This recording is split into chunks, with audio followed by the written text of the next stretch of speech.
Hello aspirants, कैसे हैं आप सब। आशा करता हूँ आप सबकी तैयारी बहुत अच्छी चल रही होगी। पर अब ऐसा बोलने का भी मन नहीं कर रहा है, क्योंकि एसएससी में जितनी इनट्रांसपेरेंसीज हो रही हैं, और अभी जैसा कि सोम सर ने अभी एक वीडियो रिलीज़ किया है, इसे देखकर ऐसा ही लग रहा है कि एसएससी की तैयारी आगे करके कुछ फ़ायदा नहीं है, क्योंकि इसमें सिलेक्शन होने के चांसेस बहुत ही कम है फेयर तरीके से। तो इसी पे बात करने के लिए मैं आप लोगों के सामने आया हूँ। तो जैसा कि हम लोगों के एसएससी सिलेक्शन फेज की आंसर्स की आ चुकी थी, और उसमें ये इस बार मैंडेटरी कर दिया कि आप डाउनलोड नहीं कर सकते, आप शेयर नहीं कर सकते। तो जब डाउनलोड नहीं कर सकते तो इसका क्या मतलब है। मतलब आज तक एसएससी के इतिहास में ऐसा कभी नहीं हुआ है कि हम लोग आंसर की डाउनलोड नहीं कर सकते और शेयर नहीं कर सकते। इससे तो साफ यही पता चलता है ना कि आंसर की में पक्का कोई ना कोई प्रॉब्लम है, जिसके वजह से ये लोग छुपाना चाहते हैं। इनको पता है कि बच्चे अगर इंडिविजुअली अपना चेक करते हैं तो इतना शेयर करेंगे नहीं, इतना पता चलेगा नहीं किसी को। पर अगर वो डाउनलोड करते हैं, वो टीचर्स के साथ शेयर होगा तो टीचर्स देखेंगे, तो फिर उनको चीज़ें दिखेंगी और बवाल होगा। तो ये सब छुपाने के लिए इन्होंने लगभग 2 महीने के बाद एक तो आंसर की रिलीज़ की है। ऊपर से अब इन सब चीज़ों पे भी रोक है कि आप शेयर नहीं कर सकते, डाउनलोड नहीं कर सकते।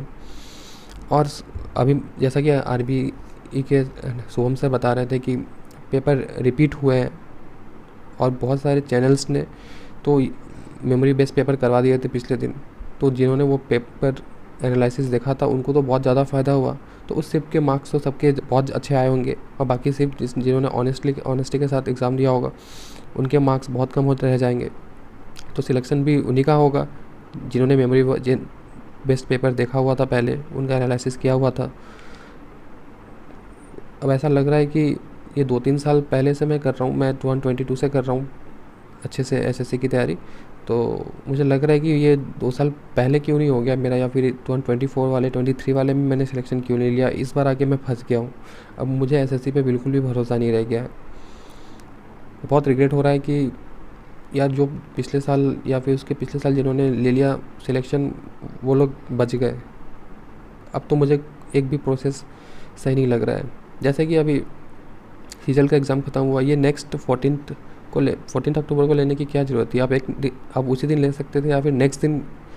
चलिए शाम की शिफ्ट तो आप उसी दिन नहीं ले सकते, लेकिन हाँ नेक्स्ट दिन 1 या 2 दिन के बाद ले सकते थे। आपने 14 अक्टूबर तक का टाइम लिया। मतलब बीच में कुछ भी छुपाने की कोशिश की जाएगी, इनको कुछ टाइम मिल जाएगा कुछ भी करने का। और 14 के बाद तुरंत 1 दिन के बाद ही ये लोग 15 को आंसर की भी रिलीज़ कर देंगे। तो जब एक ही दिन लग रहा है आंसर की रिलीज़ करने में, तो ऐसे सिलेक्शन फेज़ का इतना टाइम क्यों लग गया रिलीज़ करने में। ताकि अंदर ही अंदर इन लोगों का चल रहा था कि बचा कैसे जाए, इसलिए ये लोग मतलब क्रोनोलॉजी में नोटिफिकेशन निकाल रहे थे कि आप पेपर शेयर नहीं कर सकते, पेपर के बारे में बात नहीं कर सकते ऑनलाइन। सब मिली भगत है मुझे लग रही है एसएससी की। एसएससी में अब बिल्कुल भी आप भरोसा करने लायक नहीं है मेरे हिसाब से। जैसी चीज़ें हो रही हैं उन चीज़ों को देखते हुए, तो अब मेंस के लिए तैयारी करने का भी मन नहीं कर रहा है। क्या तैयारी करे कोई, जब पढ़ के फ़ायदा नहीं है, जब सब कुछ भगवान भरोसे ही है। तो यही सब बातें मैं आपके साथ शेयर करने आया था। आई होप आप सब भी ऐसी मेंटल ट्रॉमा से गुजर रहे हैं। क्या बोलूँ, कुछ समझ में नहीं आ रहा है। चलिए देखते हैं, सोहम सर ने आवाज़ उठाया है, सोहम सर ने ये वीडियो सबके साथ रिलीज़ की हुई है। देखते हैं कि बात कहाँ तक पहुँचती है और क्या हो सकता है। लेकिन यहाँ पे हम लोग को स्टूडेंट्स को भी खुल के आगे आना पड़ेगा, अपनी प्रॉब्लम्स को आगे रखना पड़ेगा। मैंने ग्रेवेंस डाल दी है एसएससी के वेबसाइट पे, और आप सब भी अपनी ग्रेवेंस दीजिएगा। तो मिलते हैं नेक्स्ट वीडियो में। जय हिंद।